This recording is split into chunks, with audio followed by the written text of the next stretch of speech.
The story of David and Goliath is one of the most profound and inspiring accounts in the Bible, showcasing unwavering faith, courage, and the undeniable power of God. It takes place during a time when the Israelites found themselves locked in a bitter conflict with their long-standing enemies, the Philistines.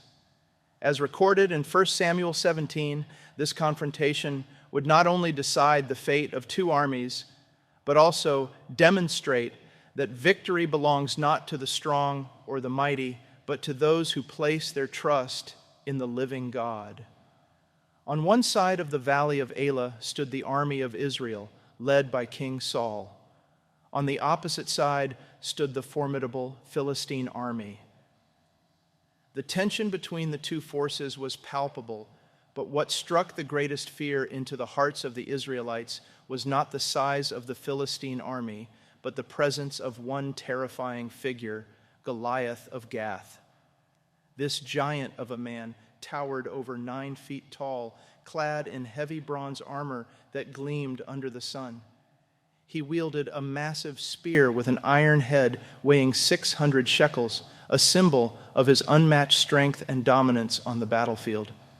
Day after day, for 40 days, Goliath stood before the Israelites, mocking and challenging them. He roared, "Why are ye come out to set your battle in array? Am not I a Philistine, and ye servants to Saul? Choose you a man for you, and let him come down to me. If he be able to fight with me and to kill me, then will we be your servants. But if I prevail against him and kill him, then shall ye be our servants and serve us." 1 Samuel 17, 8, 9. The Israelites, including King Saul, were dismayed and terrified. Not a single soldier dared to face the giant, for they saw only his size and strength, forgetting the power of their God. It was during this time that David, a young shepherd boy from Bethlehem, entered the scene. David was the youngest son of Jesse and was not a soldier, but a keeper of sheep. His 3 older brothers had joined Saul's army, and Jesse, their father, sent David to deliver food to them and bring back news from the battlefield. Upon his arrival, David witnessed the fearful state of the Israelite army and heard the taunts of Goliath. Unlike the seasoned warriors around him, David's response was not fear, but righteous indignation. He asked, "Who is this uncircumcised Philistine that he should defy the armies of the living God?" 1 Samuel 17:26. David's boldness caught the attention of those around him, and word soon reached King Saul. When David was brought before the king, he declared with confidence, "Let no man's heart fail because of him. Thy servant will go and fight with this Philistine." 1 Samuel 17:32. Saul was initially skeptical. David was just a youth, inexperienced in battle, while Goliath was a seasoned warrior.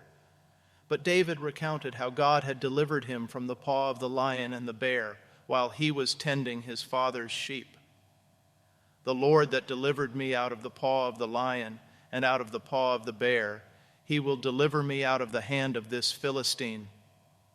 1 Samuel 17:37. David proclaimed with unwavering faith. Moved by David's conviction, Saul consented and offered him his own armor.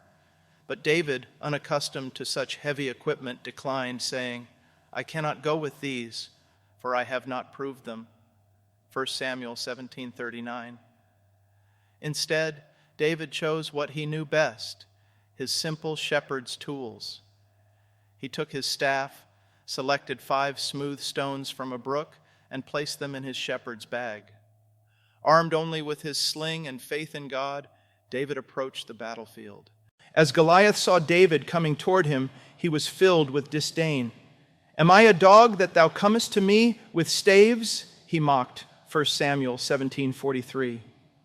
But David was undeterred. He boldly declared, "Thou comest to me with a sword and with a spear and with a shield.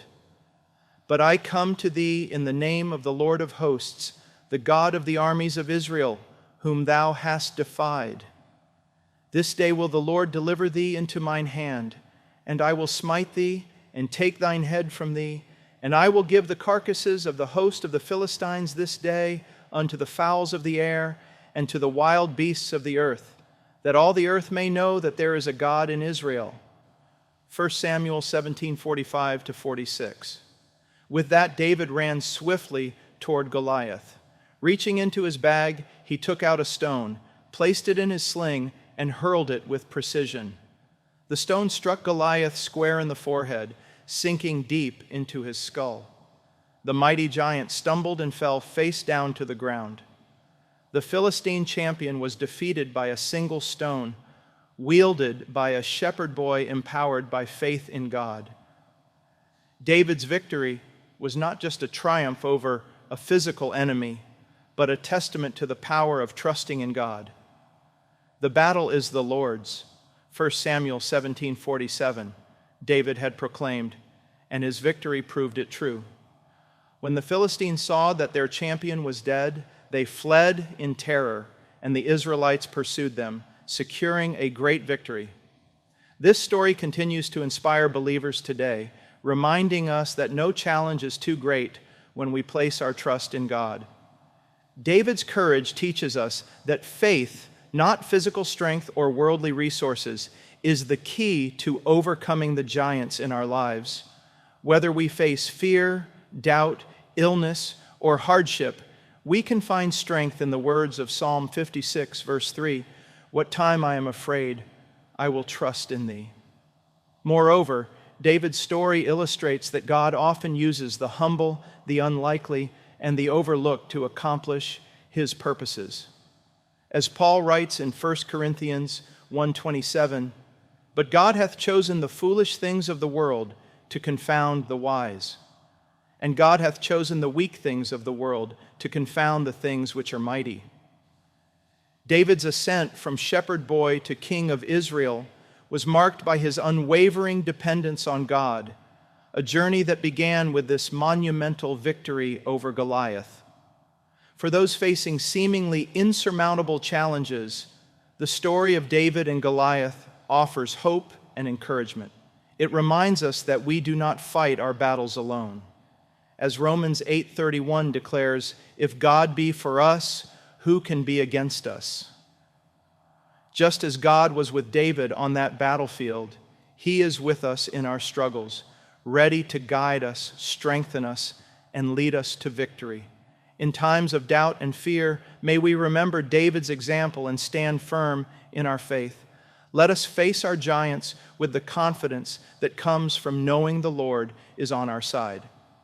As David himself wrote in Psalm 23, verse 4, "Yea, though I walk through the valley of the shadow of death, I will fear no evil, for thou art with me. Thy rod and thy staff, they comfort me." Just as God delivered David from the hand of Goliath, he will deliver you from whatever giants you face today. Trust in him, take courage, and remember that the battle is the Lord's.